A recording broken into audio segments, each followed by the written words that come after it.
Hi, I'm Perry Atkinson, General Manager here at theDove. Hey, check out our other videos and check out our website at theDove.us.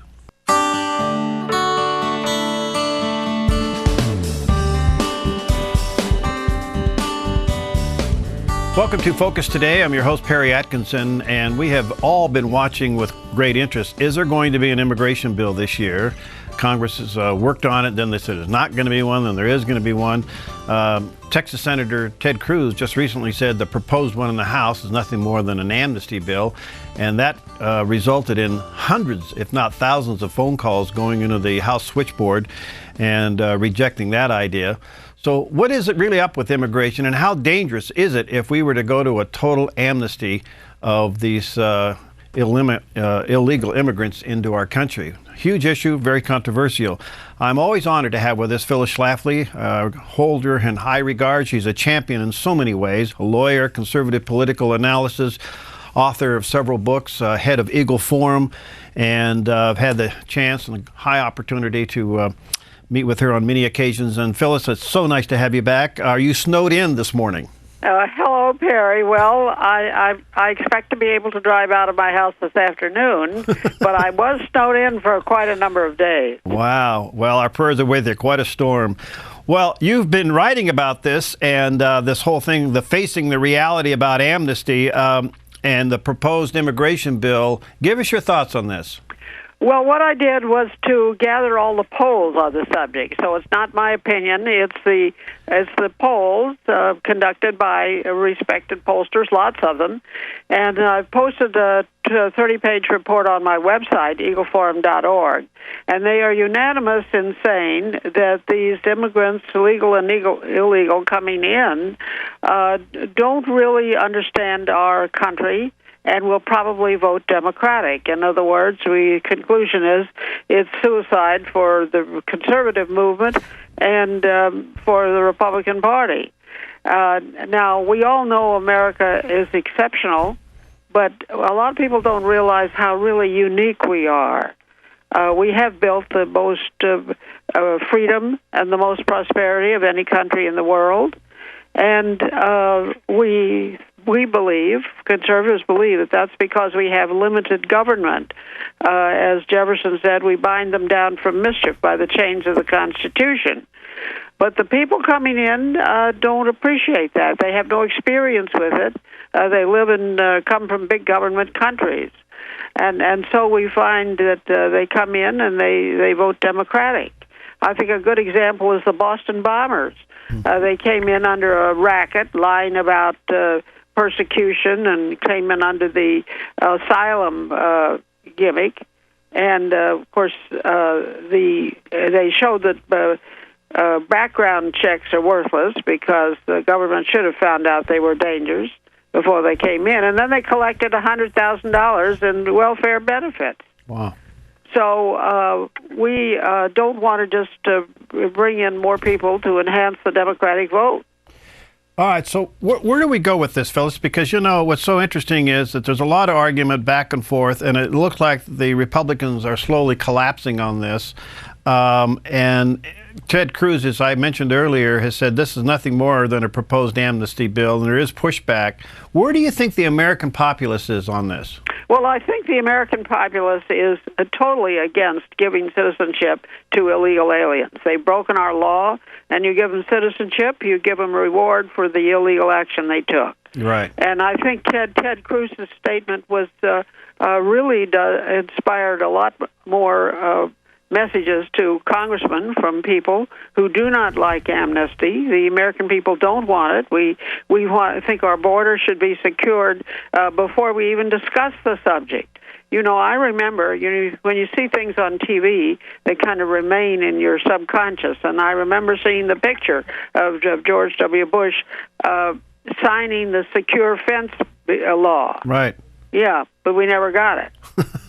And so we have a president who doesn't believe in enforcing laws he doesn't like he refused to support the DOMA law. Right. And I hope you all saw him on television saying he has a pen and he's going to use it when Congress doesn't do what he wants it to do. Well, the words were bad enough, but but the way he looked and the autocratic way that he behaved when he did that was just really scary.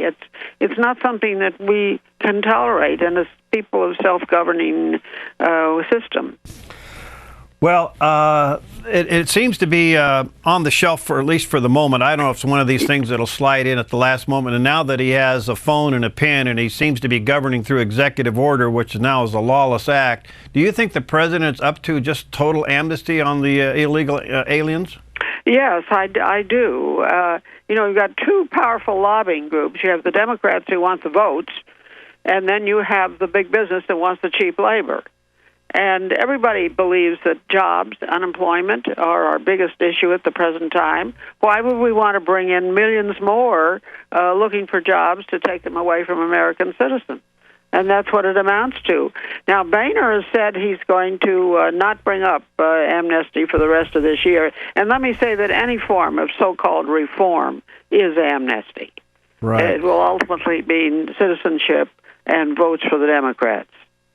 Okay, so we all agree on securing the borders. Do you think that we agree, but the government isn't doing it. Right. Big difference. Yeah, big difference. Let me flip over to just, it ties into this. It appears, Phyllis, that we have a lawless administration, that we have an imperialistic president. How in the world can we stop this president from governing through executive order? It seems to be totally unconstitutional, and yet there doesn't seem to be any fortitude anywhere to challenge it. Well, that's because Obama has enjoyed the support of big mainstream media so much, no matter what he does. But I think the way we have to deal with this is the November election. And if we can elect 3 or 4 more conservative senators, we can stop what he's doing. Now, we can't pass any laws that he's going to veto, but we can stop his illegal actions. And so that's what we in Eagle Forum are devoting our time to elect 3 or 4 more conservative senators. Do you think that if he was to use the pen through executive order on some form of massive amnesty, I mean, wouldn't be the capstone of his socialistic agenda and pretty much accomplish what he wants to do? Yes, because he would. Yes, it would.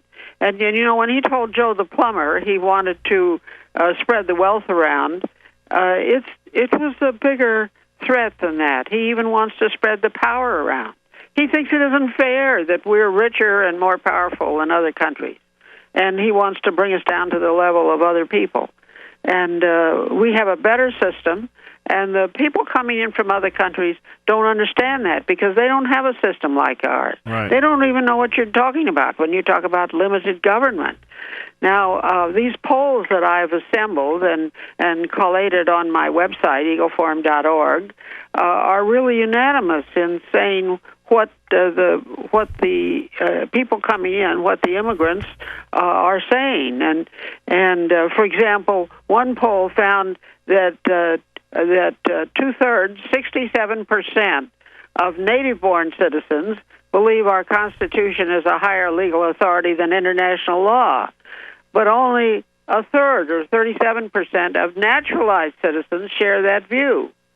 Well, the whole idea of taking the position that these international globalist busybodies should rank higher than the Constitution is just not acceptable to Americans. Absolutely. And yet I'm not giving you my opinion about what people think. I'm giving you the consistent report of all of these polls. Well, let me... Now, there's another poll that said that 81% of native-born Americans think our schools should teach students to be proud of being an American. Right. But only 50% of immigrants who've already become naturalized think that. Staggering. All right, you can see all of these polls at eagleforum.org. And let me encourage you to go to her website and support what she's doing. Eagle Forum's been around a long time, doing a terrific job.